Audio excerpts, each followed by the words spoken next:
Assalomu alaykum. E'tiboringiz markazida eng so'nggi yangiliklari bilan Football Time kanali. Futbol olamida yangiliklar ko'p va biz sizga ushbu yangiliklarni yetkazishda davom etamiz. Agar siz eng so'nggi futbol xabarlaridan boxabar bo'lishni istasangiz, u holda bizning kanalimizga obuna bo'lish tugmasini bosib qo'yishni unutmang. Ushbu video ommalashishi uchun bir dona laykingizni ayamaysiz degan umiddamiz. Biz siz azizlar uchun sifatli videolar tayyorlashimizda biz uchun katta motivatsiya bo'ladi. Barchasini bajargan obunachilarimizga o'z minnatdorchiligimizni bildirgan holda biz videoni boshladik.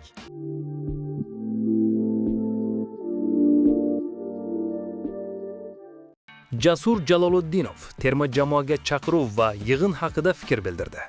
O'zbekiston milliy terma jamoasi Dubay shahrida navbatdagi o'quv mashg'ulot yig'inlariga kirdi. Jasur Jaloliddinov OFA matbuot xizmatiga bergan intervyusida chaqiruv, mashg'ulotlar va keyingi rejalar haqida fikr bildirdi. Avvalo terma jamoaga chaqiruv olish har bir futbolchi uchun g'urur va sharaf.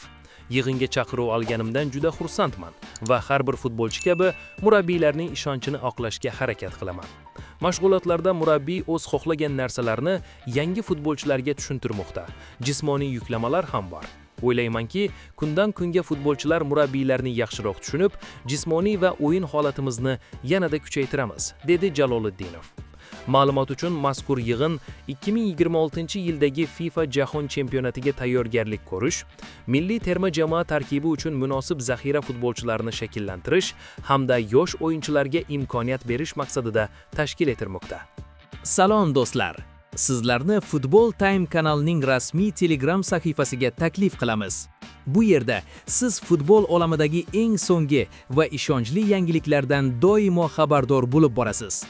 Kanalimizda muhim futbol yangiliklari, jonli efirlar, transfer xabarlari, gollar va eng yaxshi highlightlar muntazam joylab boriladi. Kanalimizga qo'shilish uchun kommentariyada qoldirilgan link ustiga bosing va Telegram sahifamizga obuna bo'ling. Futboldagi eng so'nggi voqealarni birinchilardan bo'lib bilib oling. Angliya terma jamoasi yulduzi faoliyatini MU da davom ettirishi mumkin. Chelsea yarim himoyachisi Palmer faoliyatini Manchester United safida davom ettirishi mumkin. Bu haqda jurnalist Dan King ma'lum qildi.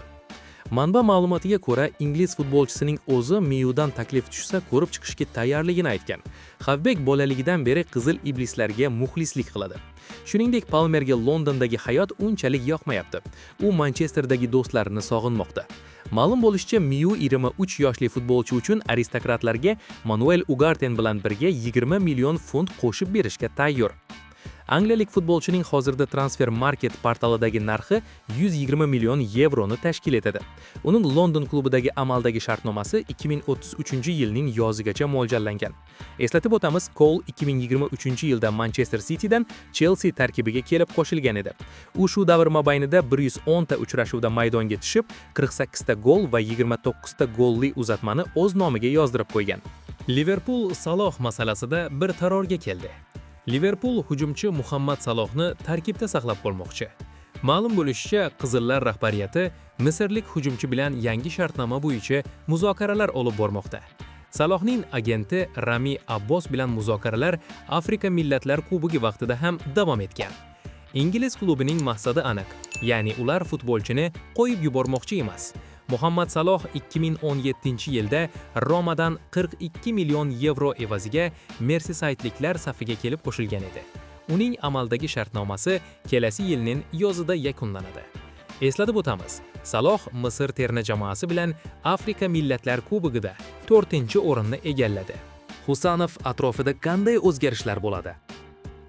2021-2024 yillar davomida ketma-ket 4 marotaba Angliya chempionligini qo'lga kiritib, bu ko'rsatkich bo'yicha tarixiy rekord o'rnatgan Manchester City so'nggi 2 mavsumda jiddiy o'zgarishlarga qo'l urmoqda.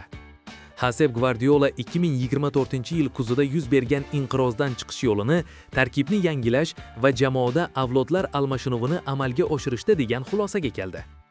Tarkibning yangilanishi 2025-yilning 20-yanvarida jamoaga Lansdan Abduqodir Husanovning olib kelinishi bilan boshlandi va keyingi 2 transferlar oynasi davrida ham klub katta xaridlarga mablag' ajratdi.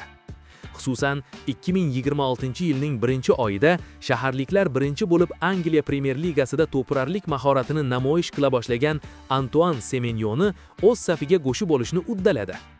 Ganalik futbolchi uchun Manchesterliklar Bournemouthga 62,5 million funt sterling to'ladi.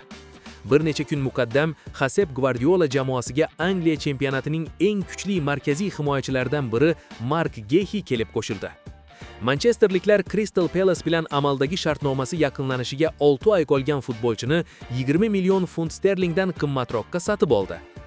Premier Liganing 2 yirik yulduziga katta sarmoya kiritilganidan so'ng muxlislar va mutaxassislarni endi Manchester City'da bu oy yana qanday o'zgarishlar bo'ladi degan savol qiziqtira boshladi.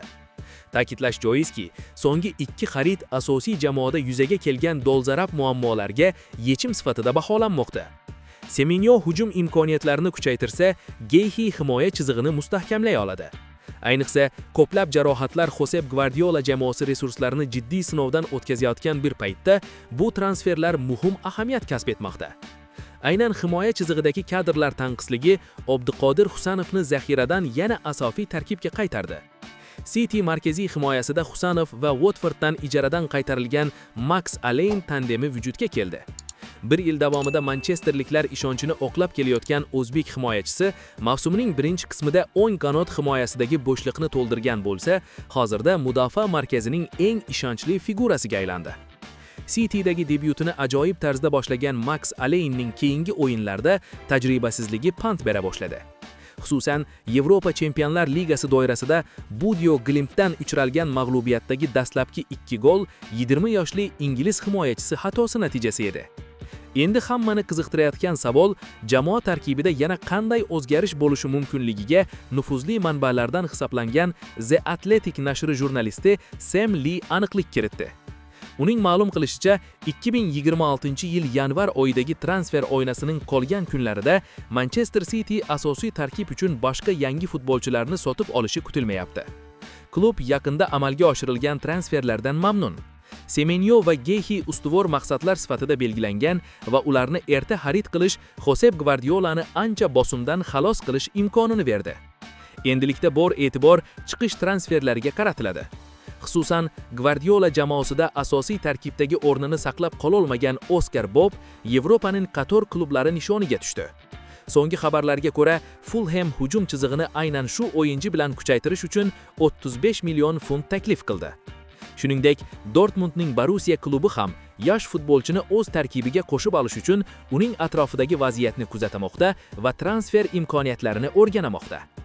Bundan tashqari, Paris Saint-Germaindan tajribali darvozabon Gianluigi Donnarumma kelganidan keyin asosiy tarkibdagi joyini yo'qotgan James Trafford ham va o'tgan mavsumdan beri birta uchrashuvda darvozani qo'riqlash imkoniyati berilmagan Stefan Ortegaga boshqa klublardan chorlovlar bor. Tabiiyki, shaharliklar bir vaqtning o'zida 2 darvozabonni qo'yib yubormaydi. Manbalar ta'kidlashicha, klub 33 yoshli nemis golkiperi bilan xayrlashib, Traffordni hech bo'lmaganda yozgacha olib qoladi. Shuningdek, avvaliga Nathan Akenning ketishiga ruxsat bergan Manchester City rahbariyati John Stones, Rubesh Dias va Joshko Gvardiolning jarohatlaridan keyin niderlandlik himoyachiga ham chiqish eshiklarini yopdi.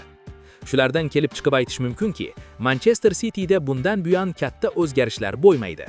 Biz uchun eng muhimi Abduqodir Husanovning jamoada yuzaga kelgan vaziyatdan unumli foydalanib, asosiy tarkibning muhim o'yinchisiga aylanib olishi.